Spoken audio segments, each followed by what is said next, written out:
Welcome back viewers, you watching programme Brass Tacks. ہم لوگوں نے اس وقت سیشن شروع کیا ہوا ہے سوال و جواب کا. دیکھتے ہیں کہ ہمارے پاس نیکسٹ کوشچن کیا ہے. You had spoken about how after when Pakistan was formed and then after the 1971 war, people thought we wouldn't survive. And then soon after we were a nuclear power. I just want to know, how does that make us stronger as a nation, and how do we mark that as a standard of progress? As in, I feel the opportunity cost of that is so much that all of that money could have been spent on education, healthcare, or just anything else, rather than being a nuclear power and moving forward towards like being like hostile or more towards war. So I just want to know, how does it mark us, mark our progress? بیٹا بہت خوبصورت. دیکھو بیٹی نے سوال کیا ہے کہ پاکستان کا نیوکلیئر پاور بن جانا ہماری پروگرس کی نشانی کس طرح ہے. How does it show that we have become a stronger nation? بیٹے اسی کے لیے تو آپ کو واپس پاکستان ریزولوشن 23 مارچ پہ جانا پڑے گا. 1931 میں جب ہم نے بات کی کہ اس وقت مسلمانوں کے پاس نہ کوئی لیڈرشپ تھی، نہ کوئی آئیڈیالوجی تھی، نہ کوئی آئیڈینٹی تھی، مسلمانوں کو یقین بھی نہیں تھا. 1930 میں علامہ اقبال کہہ چکے تھے کہ ہندوستان میں ایک مسلمانوں کا ایک نیا ملک ہونا چاہیے. مسلمانوں کو یقین نہیں تھا اس بات کا. قائد اعظم تک کو بھی یقین نہیں تھا. قائد اعظم چھوڑ کے چلے گئے. علامہ اقبال جب قائد اعظم کو واپس لے کر آئے کہ for God sake come back, ایک تاریخ، ایک ڈیسٹنی ہے جو لکھی جا چکی ہے، and you have to be part of it. جو بات آج ہم آپ سے کہہ رہے ہیں.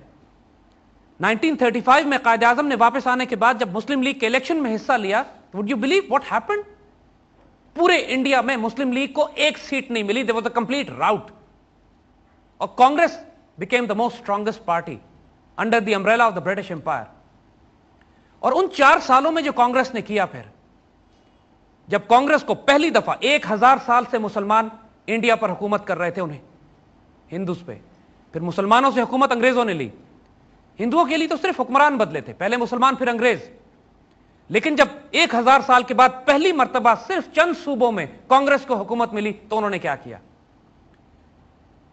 مسلمانوں کی فورس کنورجن شروع ہو گئی کہ مسلمانوں کو دوبارہ ہندو بنایا جائے گا. شدی تحریک شروع ہوئی. اردو زبان پر پابندی لگائی گئی، مسجدوں پر پابندی لگائی گئی، گائے کی قربانی پر پابندی لگائی گئی. مسلمانوں کو بندے ماترم، ہندو نیشنل اینتھم پڑھنے پہ مجبور کیا گیا. اور ہندو مسلم رائٹس سلاٹر کرنا شروع کیا گیا مسلمانوں کو ان تمام علاقوں میں. اور اس حد تک مسلمانوں کے ساتھ ظلم ہوا. وہی سب کچھ دیکھو، جب مسلمان حکومت کرتے ہیں تو ڈگنیٹی اور آنر کے ساتھ کرتے ہیں. ایک دفعہ کی بات نہیں ہے. ہم نے اسپین کی 800 سال کی مثال دی. ہم نے سلطان صلاح الدین ایوبی جو ہمارے ملٹری کمانڈر ہے، مگر وہ جب بیت المقدس شریف فتح کرتے ہیں تو ایک نائٹ تک کو معاف کر دیتے ہیں. جبکہ اس سے پہلے جب کروسیڈرز نے فتح کیا تو مسلمانوں کا خون گھوڑوں کے گھٹنوں تک آیا. کئی سو سال خلافت عثمانیہ میں یہودیوں کو جو عیسائیوں نے یورپ سے نکالا، اسپین سے نکالا، تو خلافت عثمانیہ میں مسلمانوں کی پناہ میں آ کر یہودیوں نے اپنے آپ کو محفوظ تصور کیا. انڈیا میں ایک اتنی ٹالرنٹ سوسائٹی مسلمانوں نے بنائی کہ 1000 سال میں اگر تلوار کی زور پر ان کو مسلمان کیا جاتا تو ایک ہندو آج انڈیا میں نہ رہتا. لیکن کانگریس کو جب 4 سال کی حکومت ملتی ہے پہلی مرتبہ 1000 سال میں، تو وہ یہ حشر کرتے ہیں مسلمانوں کا کہ مسلمانوں کی زندگی حرام کر دیتے ہیں.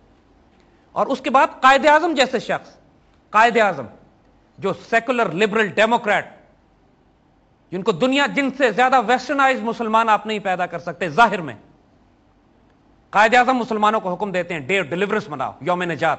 خدا کا شکر ہے کہ جان چھوٹی ان سے ہماری. That's what Quaid Azam said 1939 میں. And that was the time when Muslims panicked کہ no, now we want to create a homeland. 1940 میں ریزولوشن پاس ہوتی ہے اور 47 میں پاکستان بن جاتا ہے. ود ان فیو ایئرز جب 35 میں there was a rout. اگر یونائٹڈ انڈیا میں رہتے مسلمان تو کیا ہوتا؟ Try to understand the ideology of Hindutva, the Hindu extremist, the Zionist. Gujarat کو نہیں بھولنا بچوں. 2002 میں جو گجرات میں مسلمانوں کے ساتھ ہوا ہے، 10,000 مسلمانوں، بچوں، بچیوں، عورتوں کو زندہ جلایا انہوں نے. ان انڈیا 21st سینچری کا آغاز was a genocide. Don't forget Kashmir جہاں 1 لاکھ مسلمانوں کو ذبح کر چکے ہیں وہ پچھلے 10 سال میں. ڈونٹ فرگیٹ خالستان جہاں 2 لاکھ سکھوں کو یہ 84 سے ذبح کر چکے ہیں. Don't forget the Christians in India جب 10,000 کرسچنز کو پچھلے 4 ماہ میں یہ ذبح کر چکے ہیں یا زندہ جلا چکے ہیں. And don't forget those Dalits and Shudras کہ جو اپنے ہی براہمن راج کے نیچے انٹچبلز ہیں، جن کو ہاتھ نہیں لگایا جا سکتا. They are also humans and this is what the Hindu ideology does. جب ان کو طاقت اور اختیار ملتا ہے وہ یہ کرتے ہیں. پاکستان ہمارا بازو توڑ کر الگ کر دیا گیا ایسٹ پاکستان.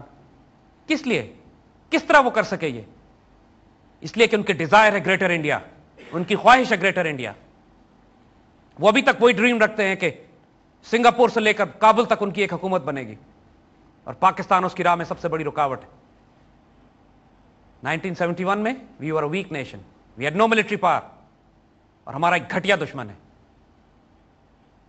ہمارا ہمسایہ ہمیں اچھا نہیں ملا. I wish we had dignified honourable enemy even not even honourable with their enemy. جو انسانوں اور بچیوں اور عورتوں کو زندہ جلا دے. 40 لاکھ مسلمان پاکستان بناتے ہوئے انہوں نے شہید کیے تھے. Don't ever for a second think کہ اگر ہم اپنی آرمی ریڈیوس کر دیں، اپنا ڈیفنس کم کر دیں، اپنا نیوکلیر میسائل پروگرام کمپرومائز کر دیں، ہم اس کے بعد 3 سال زندہ نہیں رہ سکیں گے. We will all be slaves of Hindus once again. اس آزادی کے لیے جس کے ہمارے ماں باپ نے اتنی قربانیاں دی تھی. Never ever for a second doubt this. ہمارے پاس مس مینجمنٹ ہے، بیڈ گورننس ہے. ہم نے خیانت کی اپنے ملک کے ساتھ، پیسے ضائع کیے، خیانت کرتے ہیں، اس لیے ڈیولپمنٹ نظر نہیں آتی. مگر اس کا مطلب یہ نہیں ہے کہ ہم اپنی عزت اور آبرو کی حفاظت کے لیے جو ہتھیار بنا سکتے ہیں وہ بھی نہ بنائیں. 71 کے بعد ہم نیوکلیر پاور بنے، اور ہمارے پاس ایک ریزن اس لیے تھا نیوکلیر پاور بننے کا کہ 74 میں انڈیا نے نیوکلیر ایکسپلوژن کر دیا تھا. 71 میں وہ پاکستان توڑ چکا تھا، 74 میں اس نے نیوکلیر ایکسپلوژن کر لیا. The balance of power was so much in their favor that they were planning to overrun Pakistan in 3 years. We had to start a nuclear program, and they created the deterrence. The money spent. ایک بات ہم آپ کو یہاں مثال دیتے ہیں اور ذرا اپنے دشمنوں سے سیکھیے گا. 1948 میں جب اسرائیل کی ریاست بنتی ہے اور اس کے بعد گولڈا میئر، ایک یہودی عورت جو ان کی پرائم منسٹر بہت مشہور، اس سے ایک اخباری جرنلسٹ نے انٹرویو لیا. Golda Meir wanted to buy weapons for the state of Israel, اور اسرائیل کے پاس اس وقت پیسے نہیں تھے. امریکہ نے ان کو اتنے پیسے دینے شروع نہیں کیے تھے، اور چاروں طرف عرب ملک، مسلمان ملک جو تھے، obviously they were hostile کہ اسرائیل was transplanted within the Muslim heartland. تو اسرائیل کو اپنے دفاع کے لیے ویپنس چاہیے تھے. تو اس جرنلسٹ نے گولڈا میئر سے کہا کہ آپ اپنا سارا بجٹ اسلحے کی خریداری پر خرچ کر رہے ہیں، کیوں؟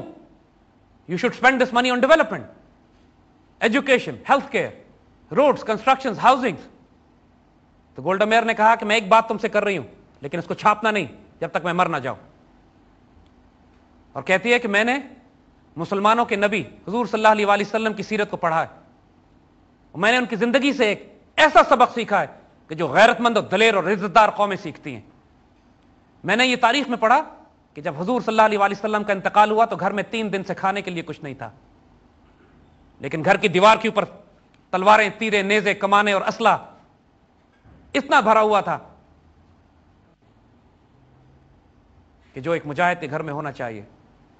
وہاں سے مجھے وزڈم ملا کہ قومیں بھوکی تو رہ سکتی ہیں، لیکن اپنے دفاع کے لیے، اپنی عزت اور آبرو کی حفاظت کے لیے ہتھیاروں پہ کمپرومائز نہیں کرنا چاہیے. ہماری وزڈم یہودیوں نے لی ہے. We should learn from our own sins. بھوکا رہنا از ناٹ این ایشو بچوں، بے عزت ہونا از این ایشو.